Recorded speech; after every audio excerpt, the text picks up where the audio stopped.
ख्रिस्त में प्यारे भाइयों बहनों, ईश्वर ने अपनी प्रजा को यह शिक्षा दी है कि एक धर्मी को अपने भाइयों एवं बहनों के प्रति सहृदय भाव होना चाहिए, क्योंकि ईश्वर ने हमें प्यार किया है। सहृदय होने का अर्थ है कि हम अपने भाई बहन को प्यार करें। प्रभु यीशु के प्रिय शिष्य संत यूहन्ना या और भी स्पष्ट कहते हैं, जो अपने भाई को प्यार करता है वह ज्योति में निवास करता है, परंतु जो अपने भाई से बैर करता है वह अंधकार में चलता है। आज का सुसमाचार संत मत्ती अध्याय 13 वचन संख्याएं 24 से 43 तक से है, जो हमें परमेश्वर के राज्य में 3 महत्वपूर्ण दृष्टांतों को सामने रखता है। गेहूं और जंगली पौधों का दृष्टांत, राई के दाने का दृष्टांत और खमीर का दृष्टांत। यीशु कहते हैं, स्वर्ग का राज्य उस मनुष्य के समान है जिसने अपने खेत में अच्छा बीज बोया, परंतु रात के समय शत्रु आया और गेहूं के बीज जंगली बीज के पौधे बो गया। जब फसल बढ़ी तब दोनों साथ साथ दिखाई दिए।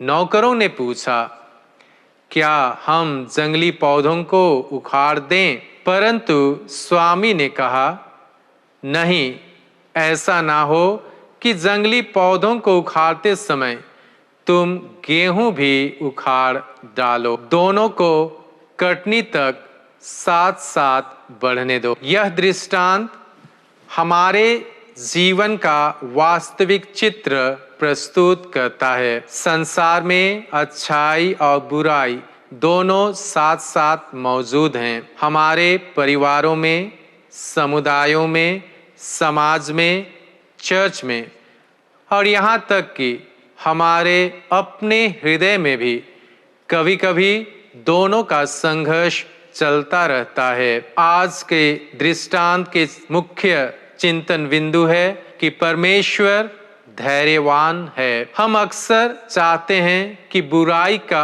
अंत तुरंत हो जाए, लेकिन परमेश्वर न्याय करने में जल्दी नहीं करता। वह हर व्यक्ति को पश्चाताप का अवसर प्रदान करता है। बाइबल हमें याद दिलाती है, प्रभु ईश्वर तुम्हारे विषय में धीरज धरता है, क्योंकि वह नहीं चाहता कि कोई नाश हो, बल्कि सब मन फिराव तक पहुंचे। दूसरे पत्रस के अध्याय 3 पद संख्या 9 में हम यह पाते हैं, यदि आज हमारे जीवन में कोई कमजोरी, पाप या बुरी आदत है तो प्रभु हमें तुरंत दंड नहीं देता, बल्कि हमें बदलने का समय देता है। यह उसकी दया और प्रेम का प्रमाण है।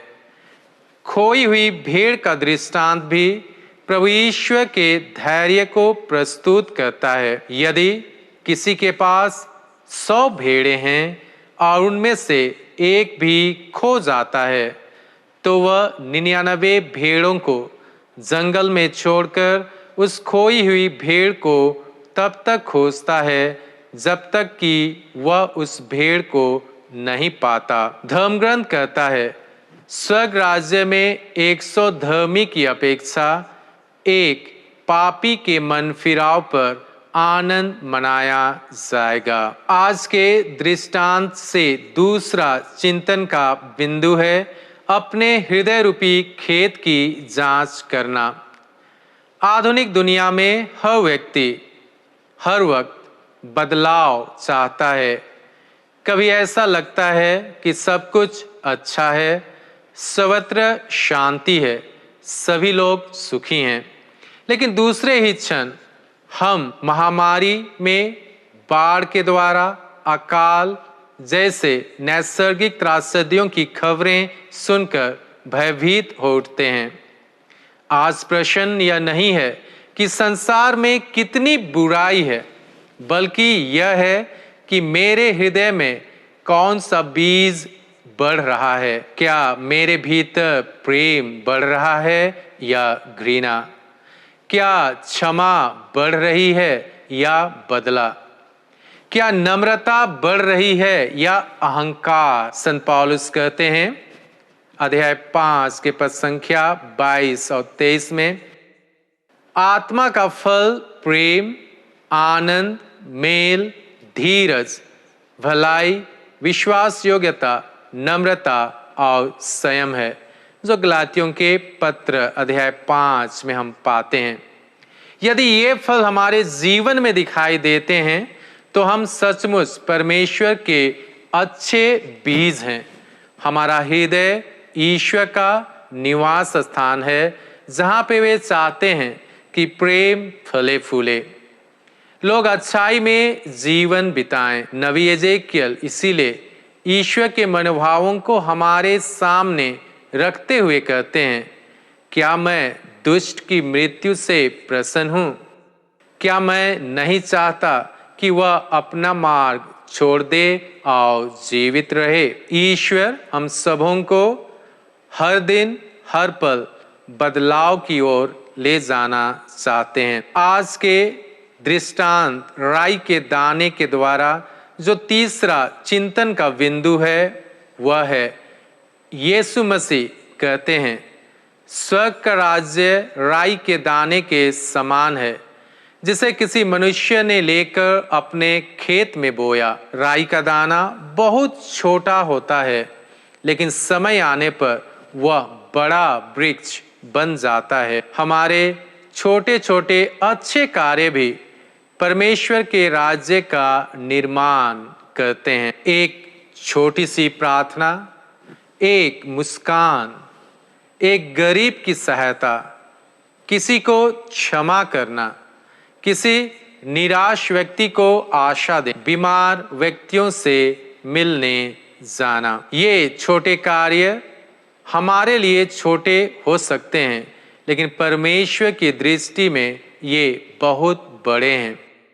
इसीलिए प्रभु का वचन कहता है संत मार्कुस के सुसमाचार अध्याय 9 पद संख्या 41 में, अगर कोई एक प्याला पानी ही मेरे नाम से पिला दे तो मैं सच कहता हूं कि वह अपना पुरस्कार पाएगा। आज के तीसरे दृष्टांत जो खमीर का दृष्टांत है, उसमें प्रभु यीशु मसीह कहते हैं स्वर्ग का राज्य उस खमीर के समान है जिसे एक स्त्री ने लेकर 3 पैमाने आटे में मिला दिया, यहाँ तक कि सब आटा खमीर हो गया। खमीर दिखाई नहीं देता, लेकिन पूरे आटे को बदल देता है।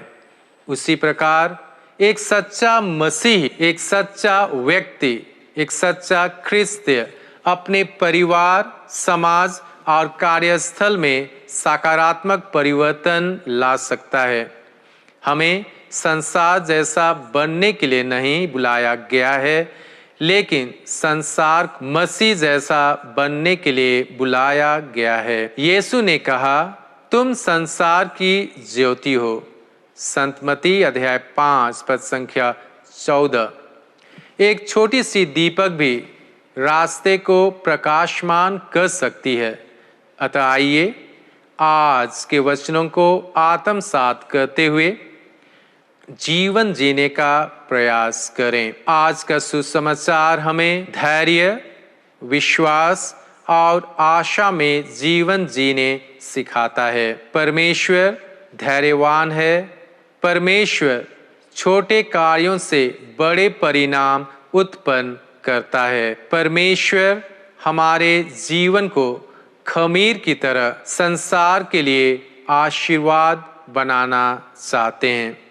अतः आइए अंत में हम प्रभु के इन्हीं वचनों को ग्रहण करते हुए उसके विश्वास में जीवन जीते हुए परमेश्वर की महिमा में सहभागी प्रिय भाइयों बहनों, आइए आज प्रभु से हम प्रार्थना करें कि प्रभु हमारे हृदय को अच्छी भूमि बना दे, हमारे भीतर अपने वचन का अच्छा बीज पैदा करे, उसे बोए, जो हमारे जीवन से पाप और स्वाद को दूर करे। हमें राई के दाने के जैसा विश्वास, खमीर जैसी परिवर्तनकारी शक्ति और अंतिम समय तक विश्वास योग्य बने रहने का आशीर्वाद प्रदान करे। आमीन।